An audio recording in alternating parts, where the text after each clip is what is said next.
दो राउंड मारने का, तू भी ट्राई नहीं कर रहा है? यार नहीं दे अरे तू ट्राई तो कर। मैं करता हूँ।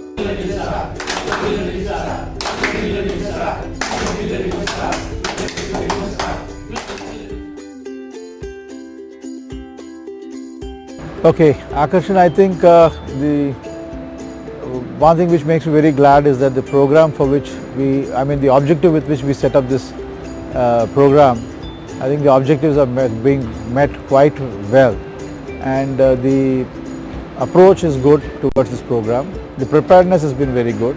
I think the inputs given have been utilized very well, and the whatever games you've organized, they are bringing in the desired results also. And during lunch I had taken some input from the team, and they are liking it, and they are also talking about the objectives which we wanted to achieve. They already start talking that language.